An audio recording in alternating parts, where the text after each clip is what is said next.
What's going on, guys? It's Sean here, and I'm back today with a back-to-back Air Force One Nike by You review. So in today's video, I'll be talking about my Black Supreme inspired Snakeskin Air Force One lows. This was created again through the Nike by You, formerly known as Nike ID platform. It retailed for a price of $130 US, which translates to about 185 Canadian dollars.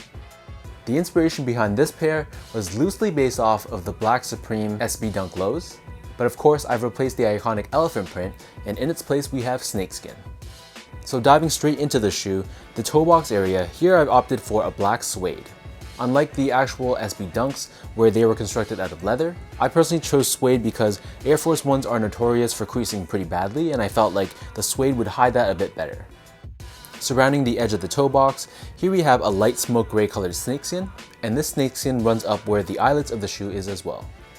On the mid panel of both sides of the sneaker, we have that black suede again, and then stitched on top of this, I opted for a black leather swoosh instead.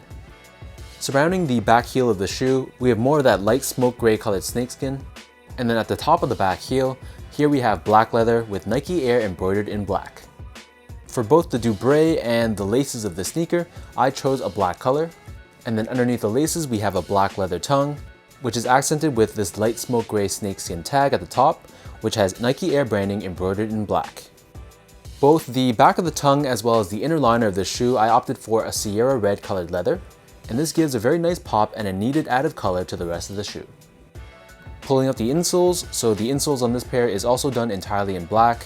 We have Nike Air branding stamped on the heel in white, and then similar to my Dior inspired pair, the other side of the insole also has additional foam padding underneath the heel and underneath the forefoot. The upper of these Air Force Ones sits atop this white colored midsole, which has Nike Air Sole technology found within it, but it's not visible to the eye. And then turning the shoe over to the bottom, here we have your classic Air Force One outsole, which is entirely done in black colored rubber. From a sizing standpoint, so these fit exactly the same as my Dior inspired Air Force Ones, so I personally chose to go true to size, but that's only because I don't mind the added room in the toe box, but for most people I would definitely recommend going a half size down. The Air Force One in general is a pretty bulky sneaker, and it's pretty wide foot friendly as well, and I feel like most people do go a half size down with no issues. Next up, from a comfort standpoint, so these feel pretty good on feet as far as Air Force Ones go. Despite the fact that they are a pretty heavy sneaker, the suede on the shoe is pretty soft, and the insole provided felt pretty padded, and it was a pretty decent shoe from a step-in comfort perspective.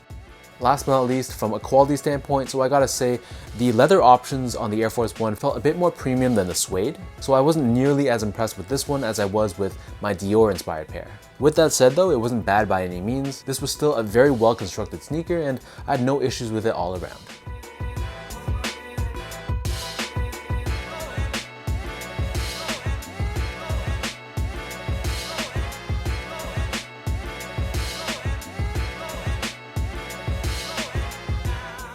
So with all that being said, let's lace up these Black Supreme Snakeskin Air Force One lows, and I'll show you guys how these look on feet.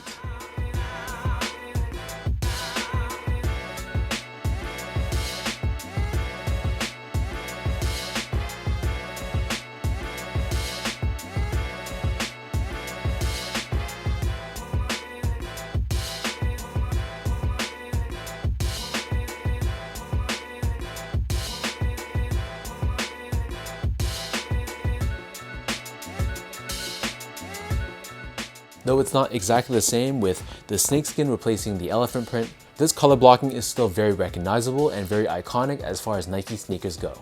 I think these look incredible on feet, and it's not every day that you're gonna have snakeskin options for an Air Force One, so for me this was personally a no-brainer. So I'm curious to know what you guys think of these Air Force One lows. How do you guys feel about the design? Is this something you guys would cop? Or maybe you're just not a fan of snakeskin, which is totally fine by me. If you guys like this video, be sure to like, comment, and subscribe. Give me a follow on Instagram at esco8. Check out my Twitter at sean.go, and visit my website as well at seango.ca. So until next time, thank you guys so much for tuning in. Hopefully you guys enjoyed watching this video, and I'll catch you guys all in the next one.